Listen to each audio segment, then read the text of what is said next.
you haven't been here before, my name is Lena, and I'm really into books in a big way. One of my most frequently asked questions is a bookshelf tour, and that is a pilgrimage I am taking very slowly, colour by colour. Yes, I am one of those wankers who organises my shelves by colour. But it's genuinely just how I know what my books look like. Like, if I'm wondering where that book is, I'm generally more inclined to know the colour of the book than the name of the author, which might say more about, like, the way I collect books, but whatever, we're moving on. This week we are doing red books. We've done pink and purple, we've done yellow, and now it is red. I don't own as many red books as I thought I would. It's actually kind of a bit of a controversial colour to choose for a book as a publisher, I think. I think it like says, like, nobody's really sure what it says. Is it danger, sex, romance? It's something strong. And a lot of the time, I think with the way books look, you want to make them look intriguing and slightly ambiguous. Red already has an opinion. Red already has a style. So it's probably my smallest shelf, actually, the red shelf. But I still have some gems I want to show you. First, I'm going to give you the little bookshelf tour, and then we're going to get into a few, maybe 3 or 4 books that I have more to say about. This series is also just for me picking off books off the shelf that I don't usually have an excuse to tell you about.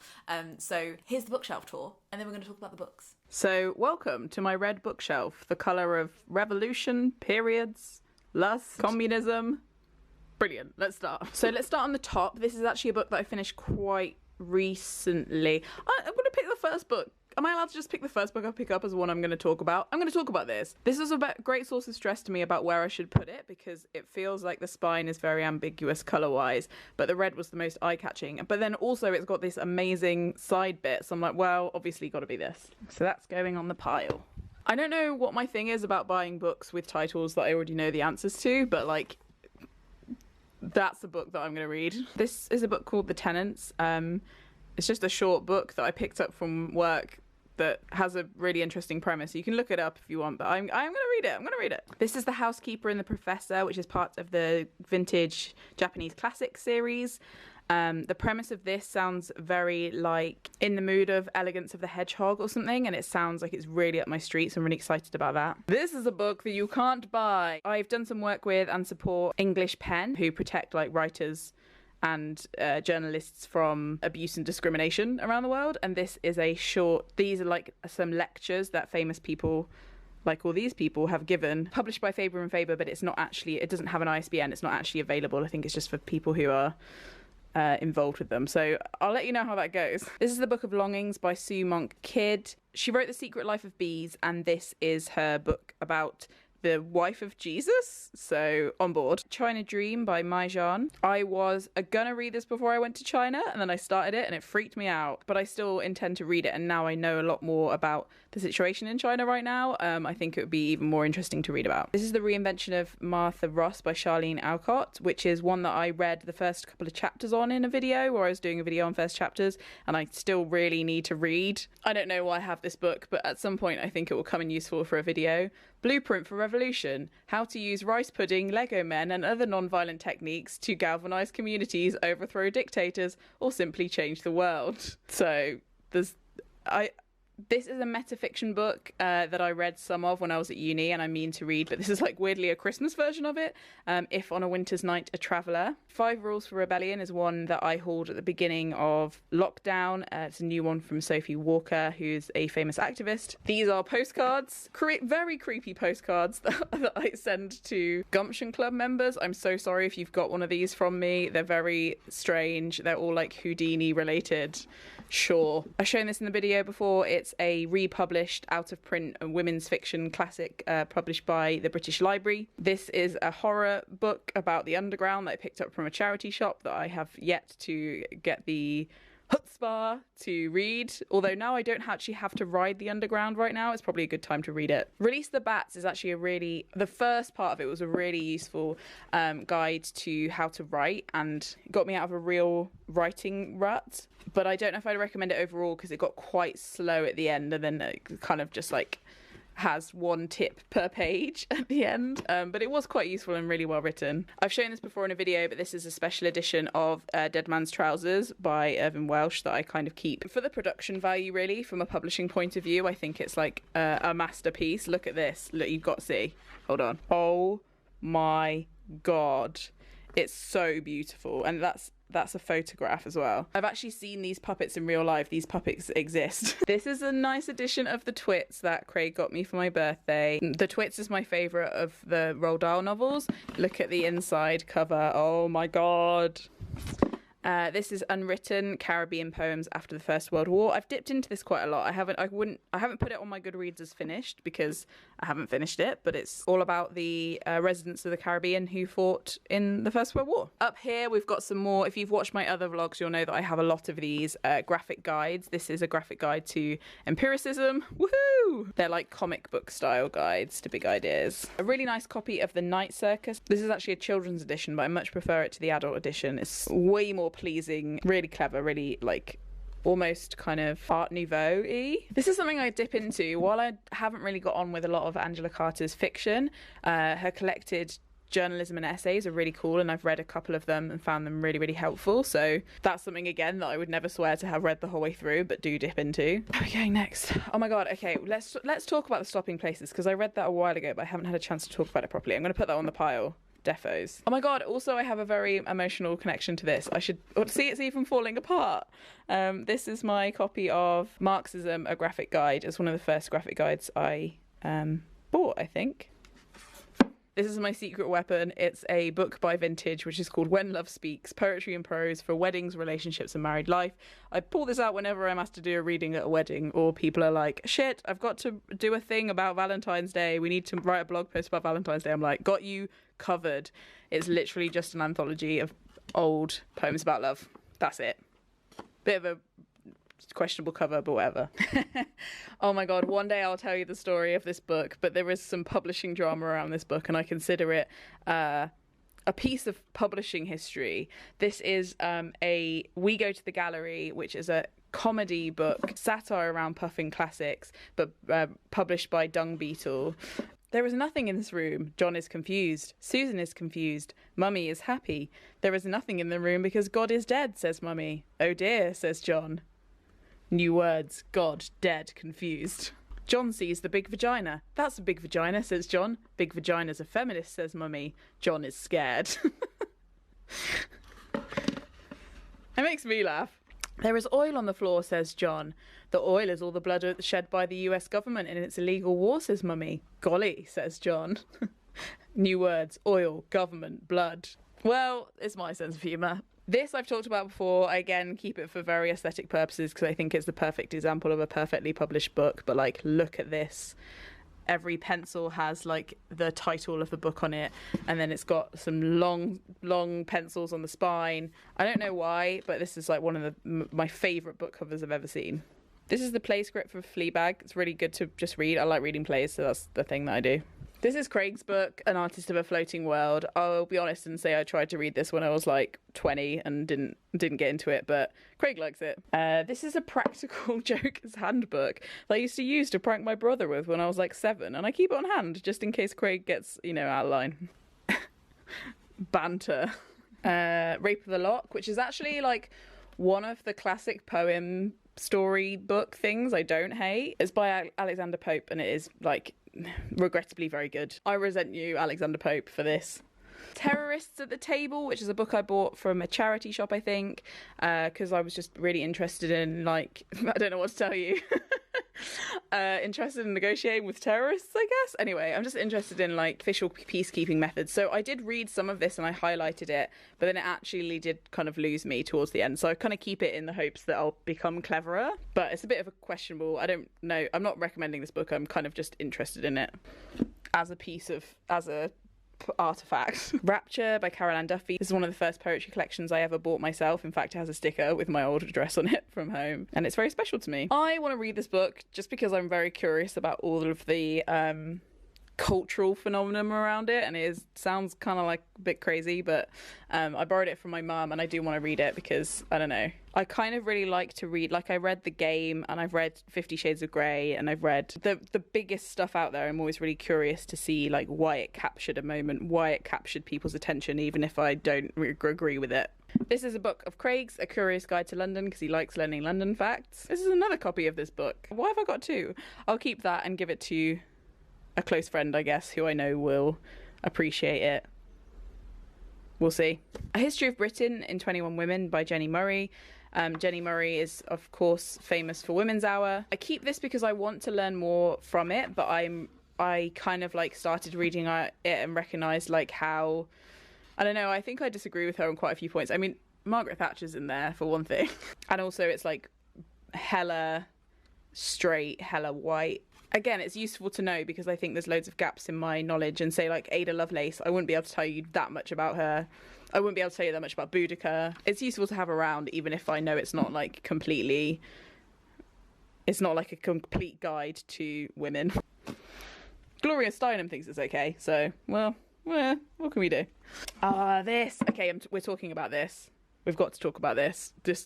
Just wait on this. Wait. It's not what it looks like, but trust me, this is just trust. And then finally, The Moving Metropolis, A History of London's Transport Since 1800. Yes, this is one of the books I own, and I am excited about it. I should probably pick this up again, but I have spent a few mornings like looking through it and making notes. So I think it's interesting, okay? And cool. I made a mess. Let's go and talk about those books, and I'll put these back. So the 4 books I picked out, bar one, I don't think I've ever talked about on this channel before. We'll start with the one I talked about a very, very long time ago when I was doing breakup books. 2014. This is one of the most interesting books on my shelf, and I'll explain why after I read you out the title. Important for artefacts and personal property from the collection of Lenore Doolan and Harold Morris, including books, street fashion and jewellery. Saturday the 14th of February 2009, New York. That's literally the name of the book. It's probably the longest title of a book that I own. It's kind of like cult famous, I think. It's got quotes on the back from Amy Sedaris and Dave Eggers. Oh my god. Sorry, I've got to look this up. Give me a sec. Oh my god, I'm about to lose my actual mind. What the fuck? So basically, I haven't really opened this book in like 6 years, maybe more. And since reading this book, I have read and fallen in love with the work of Sheila Heti. I even met her once. I just opened this book and I realised she's in it. She's in it everywhere. And I looked to the back and it's like, thank you, Sheila Heti and Paul Satcher. So anyway, I'll explain why. I feel like I'm going to have to explain the concept of the book before I explain why Sheila Heti is in this book, and then I'm going to lose my mind.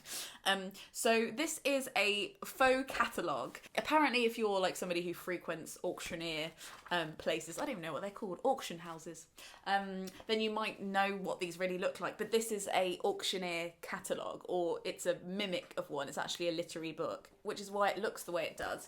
Inside are all these different artefacts and pictures of things from somebody's lives that are auctioned off. Some of them are actually worth stuff, and some of them are worth obviously nothing. Each object has a picture and a little catalogue entry explaining a little bit about the thing, and the inscriptions on the postcards that they've given each other, or like where the rocks are from and stuff like that, gives you clues to their relationship. For example, Lenore, I'm hoping beyond hope that I'll be back for Valentine's. Keep your fingers crossed, the magazine will be fine with everything. Expect a case of wine in advance from me. Loving, Hal. And one of the next pictures is lot 1186, 2 bottles of wine. And it explains what the wines are and how much they cost. And at the bottom it says, Morris sent Doolan cases of wine for Valentine's Day 2015. A note affixed but since lost suggested she moved in with him. So like he obviously didn't get back for Valentine's Day, but they did end up moving in together. And then you go to the next one, it's a Valentine's menu. Anyway, it's such a perfectly crafted, unusual book that I'll probably always keep hold of it. It would probably be like a modern art, artistic statement to just like throw all these different objects together and be like, the viewer can work out the narrative, but it makes it a book because really each object is so meticulously placed that you do end up working out what the love story is, and it is quite easy to follow out from what I remember. And at the end I had a little cry. I really want to reread this actually. I'm going to pull this aside and reread it during lockdown because I think it'd be a nice one when your brain isn't really working to go through. But like, I love talking about this book. Why aren't there more books like this? If you know more books like this, please tell me in the comments below. The next one is a really recent book that I read. This is Graham Swift's Here We Are. This just about falls into the red category, but because the red shelves are quite empty, it's here. And it's also in the red category because of this. I love a good sprayed edge. I really like it when publishers do exclusive copies just for independent bookshops, as the sticker says, and this one is a signed edition. And so I think that the red, I've only seen the red sprayed edges in independent bookshops, which is a really cool little feature. I read a book called Shuttlecock by Graham Swift when I was at university, so I kind of like already knew that he had like a good track record. It was actually probably one of the last books I bought before lockdown. I bought it from London Review of Books, near the British Museum. I bought it because it has a really big font. I was looking for a really short read. It was just a lovely object to have, and then also the premise was really interesting. What was the premise? I don't know, Kathy. I'll find out. Okay, here's the premise. It is Brighton, 1959, and the theatre at the end of the pier is having its best summer season in years. Ronnie is a brilliant young magician, and Evie, his dazzling assistant, are top of the bill, drawing bigger audiences each night. Meanwhile, Jack is everyone's favourite compere, a born entertainer, holding the whole show together. As the summer progresses, the offstage drama between the three begins to offstage their theatrical success, and events unfold that will have lasting consequences for them all. Rich, comic and alive and subtly devastating, Here We Are is a masterpiece of literary magicianship that pulls back the curtain on the human condition. Sorry, I feel like I love blurbs for books until the last paragraph, and then I'm just like, why do we do this? I really fancied a trip to Brighton. I really fancied a retro trip. I think I'd just been watching a lot of like period dramas, and I just really fancied like going to the 1950s.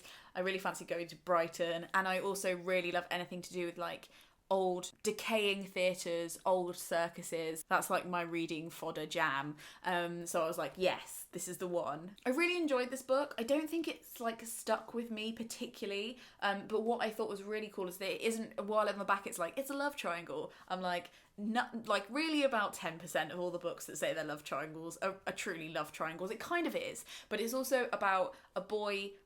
Half of the book is taken up with this beautiful story of this boy who was evacuated in the Second World War, who turns out to be one of the characters, and he has a horrible home life, and he gets adopted by these two parents who are wonderful and have never had kids, and he has this magical like moment in his childhood that literally turns magical when he finds out that his evacuee dad is secretly like a practicing magician, and he kind of like teaches him how to be a magician. I won't give any more than that away, but let's just say like, as the plot progresses and the way that people disappear and reappear into each other's lives and all the magic illusions are really cleverly woven in to how the characters are feeling. There's this really strong sense of place and synergy, and it's a really just like well written, like meticulously written book. It's probably not going to make it into my top books of the year, but that's not really anything to do with the book. It's more just to do with me, I guess. But I think it's just, I'd really like to read some more from Graham Swift, because I think he's like very of his time. Somebody who knows like that period of history really well, and the like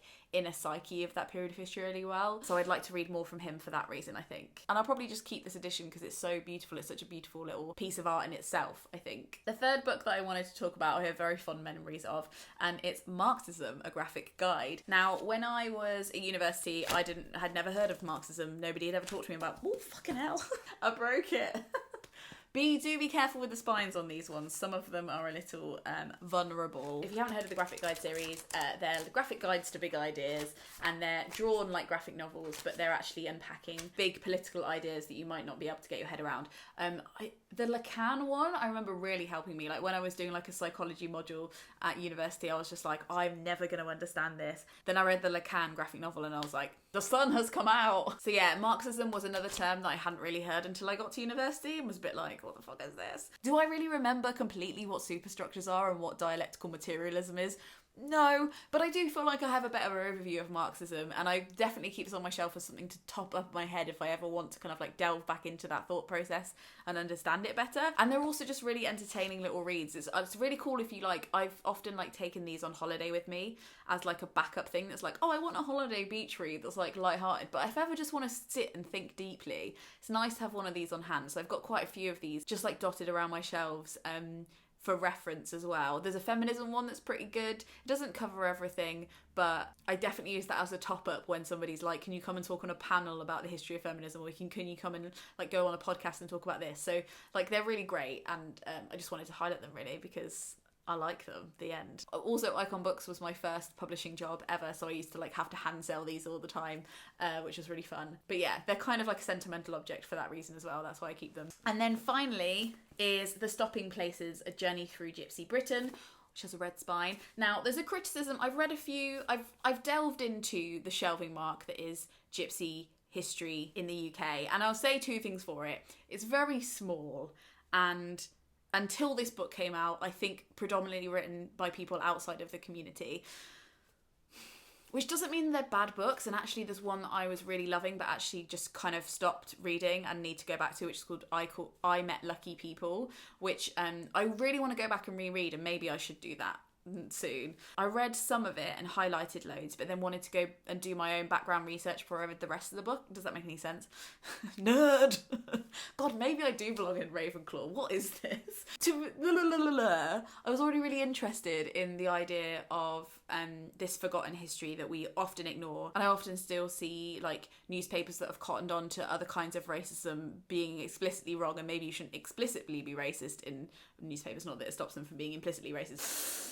I still see them be really racist about gypsies in this really open way, and I'm like, what the fuck? The traveller community are really getting it in the teeth, like, all the time, forever and always. And I think we really misunderstand the history of gypsy culture, gypsy sociology, and then also, like, why their rights being trespassed against kind of brings up a lot of questions about human rights and what we're allowed to do with land and who owns land and why. And I just have a lot of questions about it, and I'd love to do like a whole research thing on it.